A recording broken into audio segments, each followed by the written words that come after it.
Hello, this is Blast 6 with Equestron again, and we are here to showcase, well, not showcase, go down our lists of our top five favorite end credits in video games, and we're going to be seeing if we can finish up discussing that by the time GTA 5 end credits end.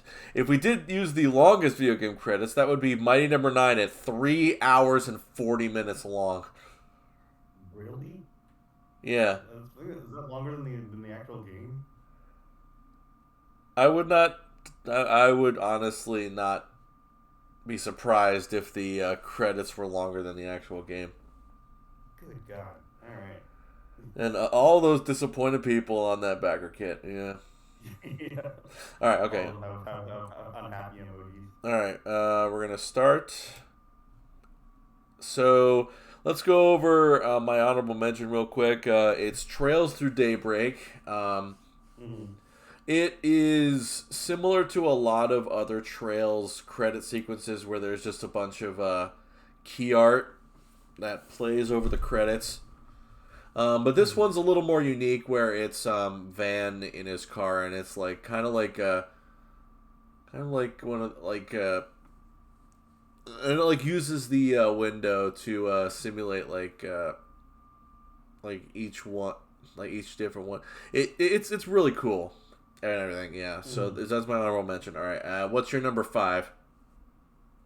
My number five is sort of a simple one.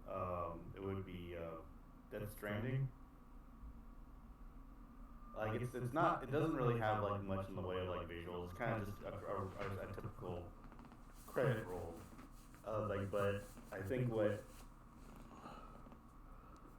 I think what makes it memorable for me is the fact that it just comes after such a great experience, and so you're sort of feels like more of a reward, I guess, for like, hey, you just had the most emotional experience ever. Here's some great credits. Here's the great credits, the great music and stuff like that. So this is probably like the most simplistic bit, but it was very effective for me, and it also has a really good after credit scene as well.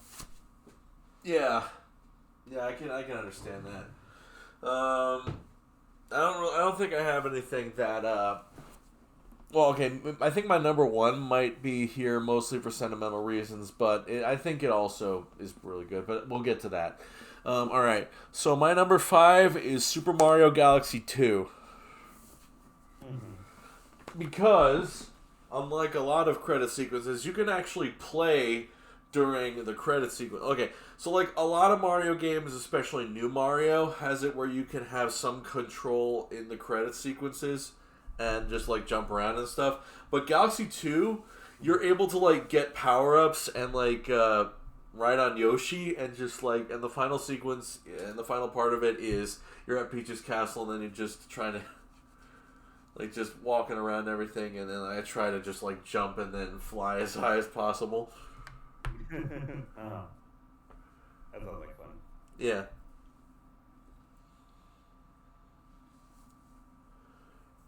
Yeah, so like just like interactive credit sequences are pretty great, and I think that's the best of them all. Yeah, yeah, All right, what's your right. number four? This one's actually fairly recent. It's not my. It's part of a series. It's not my favorite game in the series, but it is my favorite ending. Persona 3 Reload, and this one is a lot more visual than the Death Stranding ending, where like it has that typical Persona credits of it like playing like the pictures of your social links and all that stuff talking to you, but it has a visual of your character kind of falling down. Have you played Persona 3, Yeah, right? yeah, I finished it. Like I don't And really remember that and credit sequence, but I yeah, definitely, yeah, I could definitely, yeah, see what that would. and sort of symbolizes your character like slowly dying, pretty much. Like once you kind of get what's going on at the end, and like Yeah, real quick I think tangent, that like about and Persona 3 uh, Reload. I honestly thought they were gonna change that ending. right, and so getting that, I think that that credit sequence is probably my favorite of the three Persona Persona games I played because of that. Because most of the time it's like it's all like happy and like here's the good times you had while playing the game. And like now this one's like here's the good times you're playing good times you had while playing the game. Oh, by the way, your character is slowly dying over there. I would probably put 4 golden or 5 royal over it personally, Right. but I understand where you're coming from. Mm. All right. My number 4 is Trails Through Daybreak 2, which is the most recent game on this list. Yeah, and all right, like unlike a lot of other Trails credit sequences, this one is mostly is stills, but like stills in engine, where basically it's like a typical Lazy Days in Arkwright Solutions. And like that's like really great. Like you don't get to see that kind of credit sequence often much these. Well, I say that, but I haven't played nearly as much. But like it was unique for the Trail series, and I really liked it. Like it's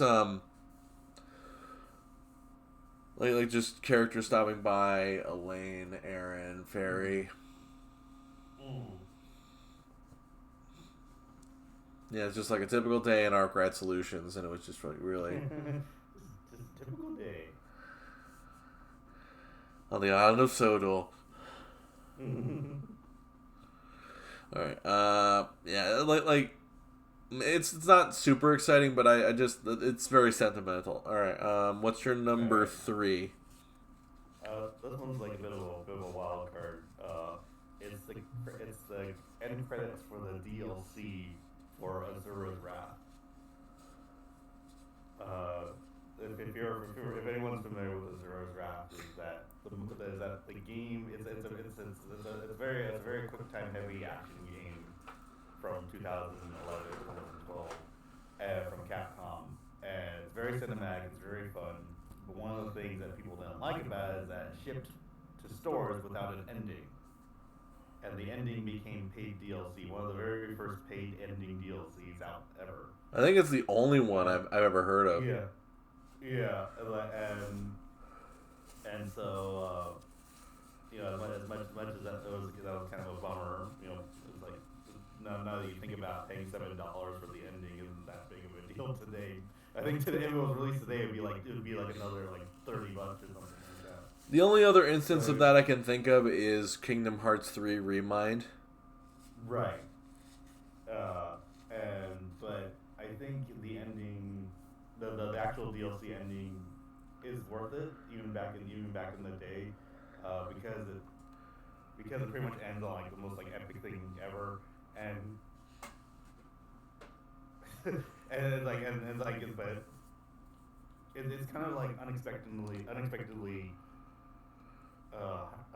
emotional and heartwarming, and also it's like if you ever like look up the ending credits, it almost feels like it ends like a magical girl show or girls flying through space and looking all happy. It's like what? It's like after this hardcore action game, but in context it makes a lot of sense. But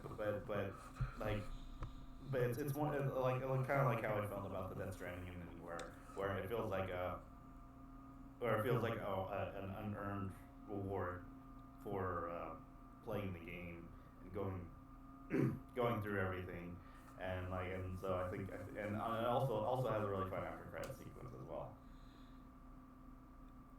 Yeah, I can understand that. Yeah. My number 3 is Trails into Reverie, where it's like a lot of the Trails ending sequences where there's just a bunch of 2D stills, but in this instance, like the aesthetics and everything around it is like really solid. It's like branching and weaving lines because there's like three paths and they intersect and intertwine and everything.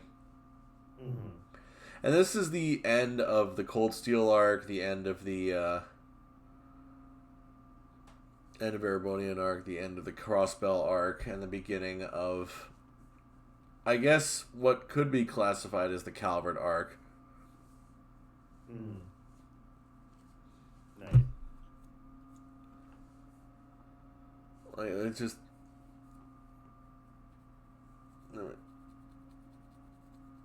Like Trail's ending sequences are maybe a little samey, but I like I like how they go and aesthetics and everything.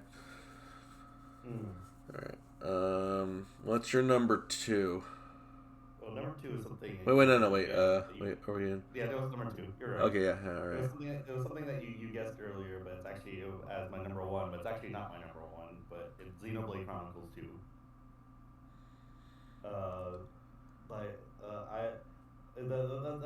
It's kind of like how most JRPGs end, where they kind of end where they're playing like clips from the game on the side, just kind of like reminding you of the journey you had along the way. It's like the Xenoblade Chronicles 2, where the friends we made along the way, kind of a thing. As like, but then like maybe halfway through, the true ending shows up. And so it's like, oh, it's like you thought you lost, like, you know, your companion, your main companions, and it's like, oh no, yep, they're back. It's actually a completely happy ending, and that makes me happy. I like a happy ending. And then tie that in with what happened. Like, yeah, and then tie that in what happens with 3. Yeah. But for 2, it was just like one of those like relief kind of endings. Like, oh, good, like it didn't end in a completely depressing fashion. It actually ended on a really good high note. And so that's why that one was a very effective ending. And then you get to 3 and realize Rex had so much game. Yeah, I know, exactly. Rex has the best ending. I'll become a dad of triplets.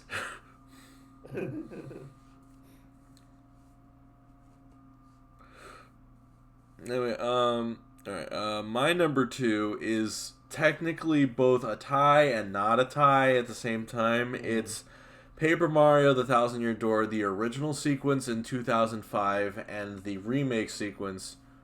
Wait, no, original in 2004, and the remake sequence in 2024. So to quickly go over the differences, 2004's original credit sequence is basically, it's kind of a character cast call, a credits roll thing at the end, but it's kind of weird. Like the characters just like walking, and then they're like, and it's like rotating around, like it's like they're walking on invisible circles. And like just like walking like around, walking around, and it's just like they're going each and every single way, and there's like screenshots of everything going on. But I would say I think I like the remakes credits a little bit better because it's a little more. It shows not only the remakes credits is basically like a traditional last bow on a stage. Like all the characters come out and just take their bows and everything, but it's like in order of character appearance. And so first is Goombella, then Frankly, then all the characters from the prologue, then chapter 1, 2, 3, and it shows their personalities off very well. The music fluctuates and goes through each chapter and their own things. And it definitely shows off each character's distinct personalities and everything. And like it's more, and they still do post, and they still do show little pictures of the game, but like it's a lot bigger of a. Like the main stage itself shows the pictures, and then like the characters are on the bottom just walking around. It's a lot more, I guess, aesthetically pleasing than the kind of weird, like going around like planetoids in the original. Right. Yeah, like I really like that remake sequence a little more, but I wanted to at least mention the OG one as that was a fairly unique sequence at the time in 2004. All right, what's your number one if it's not Xenoblade 2? It is Nier Automata or Automata, however you pronounce it. That has my favorite credit scene of all time because you mentioned playable credit sequences. Mm-hmm. This one is pretty much like the ultimate playable credit sequence where the credits are technically the final boss of the game. Jesus Christ, are you kidding me? Yeah, the because the game has four endings, but like they like are the game yeah yeah pretty much has four endings, but they come after like different routes of the game. And so after you complete routes C and D, which both end on kind of depressing notes, the credits stop halfway through, and these two robot companions that follow your characters around are pretty much saying, "Wait, this is stupid. Like we need to change this." And so the credits become a bullet hell sequence where you're fighting the names of the credits in order to change the ending. It's like in order to make it end on a better note. Yeah, I kind of wish I knew that earlier. I would have played I would have played Nier Automata a lot sooner had I known that. Maybe. And that's brilliant. It's like and so it's like and I'm just like I've never seen anything like that before. And I think I hear like the anime does a really good job in adapting that part because it also similarly ends on a better note. Like it gives you the bad endings first, and then it gives you the best ending. Mm. And like and so so I think like once you take out everything and also like there's an online component to it as well. I hopefully like there's still they like later versions of the game and like they maybe patched in things because the credits get harder and harder to take out when you're going up the chain of command pretty much. And like and if you die too many times, they're like, hey, you want some extra help? And so other people who have played so other people who have played the game will transfer their saves over to you, so you're getting more and more like things, getting more and more like ships to fight the credits. It's like because one of the gimmicks of the Nier games is that at some point you're gonna have to sacrifice your save data. And for to get the true ending of the game. And so when you sacrifice your save data, that save data will go out into the ether. And whenever someone else is playing that same credit sequence, and they have, and then they're like, "Hey, you want some help?" Your save data will become another ship to fight the credits for you. And it's like so weird. It's like but it's almost like the entire near community coming together to help you fight the end credits of the game. It's like really weird. It's really awesome, and that's almost like there's nothing like it. It reminds me of that sequence in Kingdom Hearts 3 at the Keyblade Graveyard where the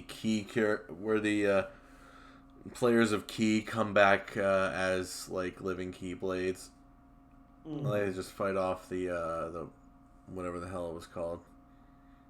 Yeah. Alright. I'll keep mine brief. My number one is Trails of Cold Steel 4. And spoilers, it basically show oh shit. Hold on, I'll be right back. Oh no. Bathroom. You better hurry. The credits are gonna end.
It went to black. Just names now. Oh wait, never mind. It's showing a freeway. I think we're okay.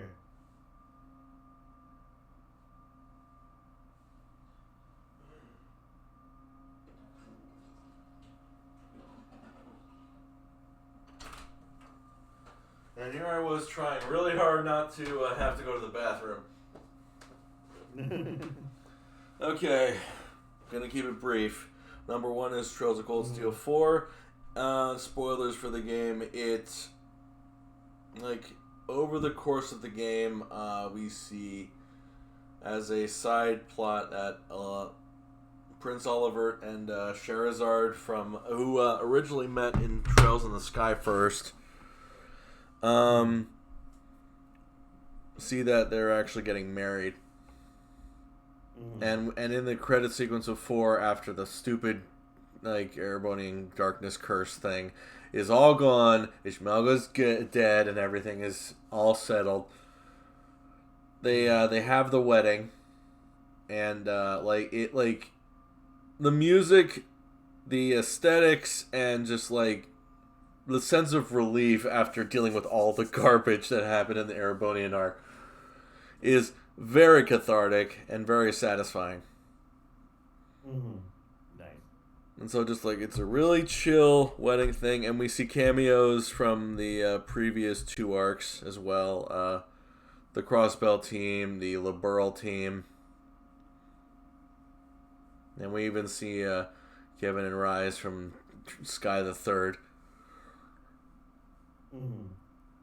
Yeah. Well, yeah, and feel free to look up any of these credit sequences if you played them already or you're just curious. But yeah, watch out for spoilers. How far did we get into the GTA 5 credits? 22 minutes. Not bad. All right, and while they show the motion captured shows, that'll be it from us, and we'll catch you all on the flip side.